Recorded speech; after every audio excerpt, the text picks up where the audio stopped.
Bismillah, salam alaikum. On continue le cours sur les fractions. On a parlé de la décomposition dans C de x. On parle aujourd'hui de la décomposition dans R de x. Alors, comment décomposer dans R de x? Le départ est le même. D'accord? J'ai dit qu'il vaut mieux que votre fraction soit écrite sous forme irréductible. D'accord? Alors, ensuite, qu'est-ce qu'on fait? Ben, on dégage la partie entière. Et c'est quoi la partie entière? A sur B. On commence par la partie entière. Et la partie entière, c'est quoi? C'est le quotient dans la division euclidienne de A par B. D'accord? Et on avait remarqué que cette partie entière est égale à 0 lorsque le degré de A est inférieur strictement à celui de B. Alors, une fois que vous avez déterminé votre partie entière, ça c'est la première étape. Seconde étape, il faut factoriser votre dénominateur, B. La factorisation théorique dans R de x, vous la voyez ici. Il y a deux parties. Il y a les facteurs, il y a les polynômes de degré 1 et il y a les polynômes de degré 2 avec un delta strictement négatif. Disons que on va appeler ça facteur irréductible de première espèce et là des facteurs irréductibles de deuxième espèce. Alors, chaque facteur, il aura une contribution dans la décomposition. D'accord? Alors, le pôle A1 va contribuer. Contribution du pôle A1. Bon, d'ailleurs, mathématiquement, on ne dit pas contribution, on dit partie polaire. Partie polaire. Bon. Alors la partie polaire, c'est la même chose, je rappelle, que dans C de x. On commence, soit vous montez dans les puissances, soit vous descendez dans les puissances, vous faites un choix et c'est tout. D'accord? Donc puissance 1 jusqu'à puissance m1 et en numérateur, il n'y aura que des constantes. Voilà. Donc ça, c'est la contribution du pôle A1 et on fait la même pareil pour les autres pôles jusqu'à les épuiser. En plus, la contribution du dernier pôle AK, donc partie polaire du pôle AK. Pareil, donc c'est x moins AK, et on monte dans les puissances, si vous voulez, x moins AK, puissance MK, une constante, d'accord. Voilà. Donc ça, c'est la contribution des facteurs de première espèce. Alors pour le deuxième type, c'est presque la même chose. D'accord? Chaque facteur irréductible de deuxième espèce, il va contribuer avec une contribution. Donc contribution de contribution. Disons, bon, je ne sais pas ce qu'il faut écrire, mais normalement, je ne dois rien écrire. Tout ça, c'est juste pour expliquer. Alors, c'est la même chose. On commence par écrire notre facteur au dénominateur. Donc, ça, c'est puissance 1. Et on monte dans les puissances jusqu'à la puissance que vous avez. Là, c'est alpha 1. X carré plus B1x plus C1 puissance alpha 1. Qu'est-ce qu'on va écrire dans le numérateur? Eh bien, là, ce n'est pas des constantes, mais ça suit le degré en fait. Là, c'est degré 1. Qu'est-ce qu'on doit écrire dans le numérateur? Eh bien, on doit écrire un polynôme de degré inférieur ou égal à 0. On doit descendre d'un cran. D'accord? Degré 1, donc là, c'est degré inférieur ou égal à 0, c'est-à-dire une constante. Là, c'est degré 2. Qu'est-ce que je dois écrire là? Je dois descendre d'un cran, c'est-à-dire un polynôme de degré inférieur ou égal à 1, c'est-à-dire une constante fois x, plus, là encore, je ne vais pas vous fracasser la tête avec les indices. Une constante, l'essentiel fois x, plus une constante. Et c'est partout la même chose. Plus une constante. Ce que j'ai fait pour ce facteur irréductible, je le referai pour tous les autres facteurs irréductibles. Donc ainsi de suite jusqu'au dernier. Ce sera donc x carré plus b, j'ai écrit r, oui, plus, alors je monte dans les puissances, x carré plus br, x plus cr, jusqu'à la puissance que vous avez là. Alpha r, qu'est-ce que je dois écrire dans le dénominateur? Eh bien, ce sont des polynômes de degré inférieur à 1, donc une constante fois x, plus une constante fois x, plus une constante. Cette partie théorique est obligatoire, c'est-à-dire que chaque élève doit l'avoir en tête. Sinon, la décomposition ne passera pas. Alors, passons aux exemples maintenant. Alors, pour les fractions où il n'y a pas de facteur irréductible de deuxième espèce, c'est-à-dire votre polynôme se présente comme ça, là, j'ai déjà donné un exemple dans le cours, la première partie du cours, celui-là, par exemple. D'accord? Voilà, un pôle 2 avec une multiplicité 1 et le pôle 1 avec une multiplicité 2. Vous pouvez revenir sur ça. Les autres exemples se traitent de la même façon. D'accord? Ce qui m'intéresse plutôt dans cette séance, c'est des polynômes où il y a des facteurs irréductibles de deuxième espèce, comme ça. D'accord? Donc, je commence par des exemples simples. Et je ne vais pas me fracasser la tête avec la partie entière. C'est pourquoi je donnerai juste des exemples où le degré de A est inférieur strictement à celui de B. Pas plus que ça. Et pour la simplicité, j'écrirai tout simplement 1 comme ça. Et un autre facteur de deuxième espèce, maintenant, add. Comment décomposer ça? Eh bien, c'est simple. Côté théorique, qu'est-ce qu'il nous dit? Partie entière, le degré de A est inférieur strictement à celui de B, donc la partie entière, c'est 0. Il y aura donc une contribution du pôle, là c'est 1, et une contribution, la deuxième partie, comme ça. Donc, là c'est multiplicité 1, donc il n'y aura qu'un seul terme. Voilà, A sur x moins 1. Là encore, c'est puissance 1. Bon, le nombre de termes présents dans chaque contribution, c'est la puissance que vous avez pour votre facteur. Donc, il y aura un seul terme aussi, x carré plus x plus 1. Et que dois-je écrire là? Si vous voyez bien, j'ai dit que ce sont des polynômes de degré inférieur à 1. Donc, une constante fois x plus une constante. Là, comment déterminer les constantes? Les trucs qu'on avait déjà vus pour les pôles marchent encore. Comment obtenir A? Eh bien, je n'ai qu'à cacher la contribution de mon pôle et remplacer le A par A. Qu'est-ce que j'obtiens ici? A égale 1 sur 3. D'accord? Comment est-ce que je l'ai obtenu? Vous pouvez toujours rédiger. On commence par multiplier notre fraction par x moins 1 dans un premier temps. Et dans un deuxième temps, ce que j'obtiens là, dans ce que j'obtiens, je remplace le x par 1. Je donne à x la valeur 1. D'accord? J'obtiens ainsi ma constante A. Comment obtenir les deux autres constantes?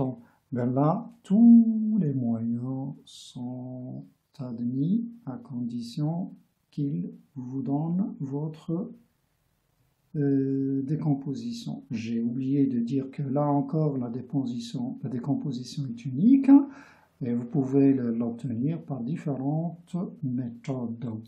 L'essentiel, obtenir votre décomposition.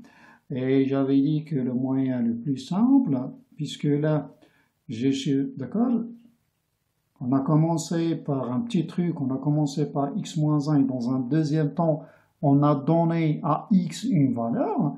Alors pourquoi ne pas donner une valeur dès le départ? D'ailleurs, ça marche pour A. C'est le moyen le plus simple. Dès le départ, vous donnez à x une valeur. L'essentiel, vous évitez les pôles pour se situer dans le domaine de définition. Vous évitez juste les pôles. Donc, on ne va pas donner à x la valeur 1. Mettons x égale 0. Pour x égale 0, dans quelle relation? Dans cette relation-là, dans l'égalité étoile. Qu'est-ce que ça donne? Alors, côté gauche, c'est moins 1. Côté droit, c'est moins A. B, ça disparaît, donc c'est C ici. Et ça nous donne la valeur de C, puisqu'on connaît la valeur de A.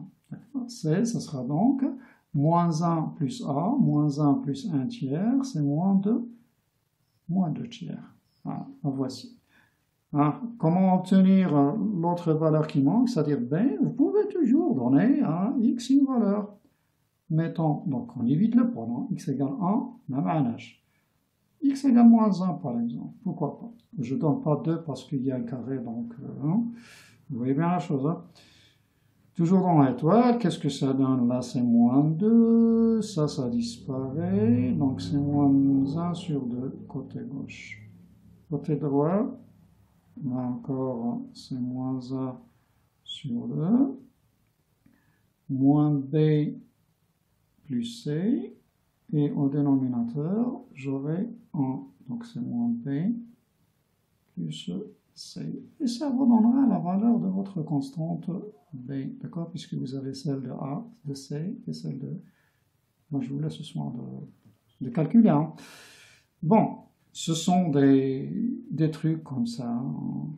Vous pouvez toujours les appliquer. Sinon, un autre truc serait de passer aux limites. Hein, si vous n'êtes pas... Donc ça, c'est une astuce. Hein. En passant aux limites, on obtient des petites choses. Hein, d'accord? Si vous faites tendre le x vers 1, ben, c'est positif, négatif, et ça ne vous donne pas grand-chose. Hein, puisque là, vous aurez plus l'infini. Là, vous ne pouvez rien dire. Hein, ça, c'est 0. Hein, donc, vous n'obtenez rien pour B et C. Par contre, si vous poussez le x, par exemple, alors on va tâtonner comme ça pour apprendre. Hein, si je pousse x vers plus l'infini, là ça donnera un 0, là un 0 et là un 0. Ah, pas de chance, monsieur. Qu'est-ce que je peux faire? Ben, je peux repasser par les étapes ici. Avant de faire tendre mon x vers telle ou telle chose, d'accord? Je peux rectifier l'égalité pour qu'elle me donne quelque chose de bon. Par exemple ici, si je multiplie là par grand X, j'ai une petite chance de récupérer le B, parce que j'aurai x carré, et là x carré, plus haut degré sur plus haut degré, j'aurai B peut-être comme limitant. D'accord? Eh bien, j'obtiens peut-être quelque chose. Hein. Là, c'est toujours 0 multiplié par x, ça va donner 0. Là, par x, ça va donner 1. X sur x moins a, c'est 1. Et j'aurai 1, et là, j'aurai B. J'obtiendrai la valeur de B, pourquoi pas. Donc, les trucs, vous pouvez même faire tendre le x vers plus l'infini, vers moins l'infini, pourquoi pas. D'accord? Et c'est pas obligatoire qu'il donne le résultat dès le premier moment, et en général, ça donne pas. Hein. Il faut rectifier votre égalité en multipliant par tel ou tel polynôme, et ensuite faire tendre x vers plus l'infini ou vers moins l'infini.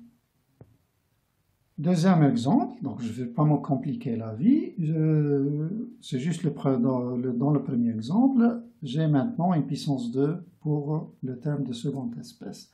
Alors le côté théorique, il me dit toujours partie entière et elle est nulle, degré A est inférieur strictement au degré de B, contribution du pôle 1 plus la contribution de ce facteur de deuxième espèce, il y aura donc deux termes. Il suffit de monter dans les puissances. On commence par la puissance 1 jusqu'à épuiser toutes les puissances. Là, c'est puissance 2. Et que dois-je écrire là? Eh bien, j'ai dit un polynôme de degré inférieur égal à 2. Donc, une constante bx plus c. Et là, une constante dx plus h, comme ça. Et il faut déterminer toutes vos constantes là. Et là encore, tous les moyens sont bons. Les plus simples, je viens de les donner. D'accord? Pour A, c'est le même truc. Hein? D'accord? On multiplie par x moins a, voilà ce que ça me donne. Et ensuite, je donne à x la valeur 1. C'est donc 1 sur 3 au carré. C'est 1 sur 9. Pour les autres, hein, vous pouvez faire ce que vous voulez. Hein. Bon, alors là, comment déterminer la contribution de facteurs de deuxième espèce, eh bien, une façon, pour ne pas alourdir les calculs, bon, les calculs, il y en aura. Quoi que vous fassiez, vous aurez des calculs. Alors, je pourrais peut-être, puisque j'ai déjà calculé là, je peux ramener ce terme-là de ce côté-là.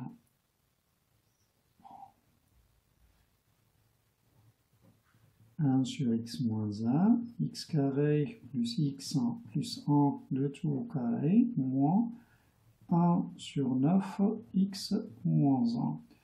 Je réduis en même dénominateur, x moins 1, x carré plus x plus 1. Vous voyez bien qu'il y aura des calculs. D'accord? Donc c'est 1 moins 1 sur 9 fois... Bon, je mettrai le 9 ici au dénominateur. Donc là, j'aurai 9, et là, c'est un 1. X carré plus x plus 1, le tout au carré. Alors là, une certitude. Si je ramène ce terme-là, ce côté-là, qu'est-ce que je vais obtenir théoriquement? Ça. Et dans cette écriture, qu'est-ce que je vois? Je vois que le 1, ce n'est pas un pôle. C'est-à-dire que le x moins 1, il doit obligatoirement disparaître. Ça, c'est la théorie qui me l'assure. D'accord? Je suis sûr donc que je vais simplifier par x moins 1 après. Qu'est-ce que ça veut dire? Ça veut dire que là, je peux factoriser par x moins 1. D'accord? Puisque je vais factoriser par x moins 1, on va factoriser dès le départ. Donc ce 9-là, je le vois comme un 3 au carré. Et qu'est-ce que j'aurai? 3 moins ça et 3 plus 1. Est-ce que c'est une bonne façon? Alors 3 moins, ça fait donc 2 moins x carré moins x. Et là, ce sera 4 plus x carré plus x. Sur 9 fois x moins 1, x carré plus x plus 1, le tout au carré. Alors là, c'est factorisable par x moins 1. Si vous remplacez le x par 1, vous aurez un 0 ici. Ça veut dire que vous pouvez factoriser donc par x moins 1. Donc faites attention à votre coefficient dominant. C'est moins 1. Fois l'autre racine. Alors le terme constant c'est 2. Donc ici, obligatoirement, j'aurai plus... c'est plus 1, donc c'est plus 2 ici. L'autre racine, ça veut dire que c'est moins 2, vous pouvez vérifier. 2 moins 4, comment? Moins 2. 2 moins 4, plus 2. C'est 0, oui. L'autre, je la laisse, x carré plus x plus 4. Et vous voyez bien la simplification que la théorie m'a assurée au départ. Avant même de commencer, je sais où ce que, d'accord, que je vais simplifier par x moins 1. Voilà ce que je disais. Bon, ça me laisse donc cette équation, cette fraction, pardon, moins x plus 2, facteur de x carré plus x plus 4 sur 9 fois x carré plus x plus 1, le tout au carré. Alors, une façon pour obtenir ce qui reste ici comme coefficient, b, c, d, h, c'est de réduire en même dénominateur ici et d'identifier les numérateurs. D'accord? Je prends cette quantité-là et je réduis en même dénominateur. X carré plus x plus 1, dx plus h sur x carré plus x plus 1, le tout au carré, est égal. Les calculs, voilà. Vous ne pouvez pas échapper au calcul. Bx plus c, x carré plus x plus 1 plus dx plus h. Alors, donc, je disais que ça, ce que vous avez ici, c'est exactement ce qui est là. D'accord? Ça, c'est ça. Je n'ai que faire mettre ce terme-là, ce côté-là, ici. D'accord? Donc, cette quantité, c'est celle-là. Donc, celle-ci, c'est celle-là. Et ça me donne donc ce numérateur égale ce numérateur. D'accord? Et il ne me reste qu'à développer mes polynômes. D'accord? Alors là, il vaut mieux x carré plus x plus 1 le tout au carré. Alors, il y a moins. Je m'excuse. Et je développe. Donc là, c'est puissance 3. Le carré, ça sera x carré plus 2, ça fait 3. Pour le coefficient de x, 2x plus 4x, ça me fait un 6x. Et plus 8. Alors, je ne sais pas si ça... Alors, c'est ce que je disais. C'est pas évident. Ah. Là, je fais pareil. Je n'ai qu'à développer.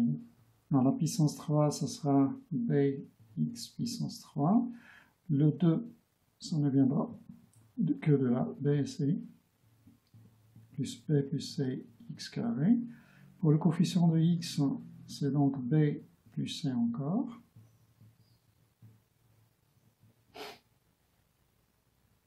Et pour la constante, c'est c. Non, il y a un d ici. Plus b. Donc ça, c'est le coefficient de x. Et les constantes, c'est plus c plus h.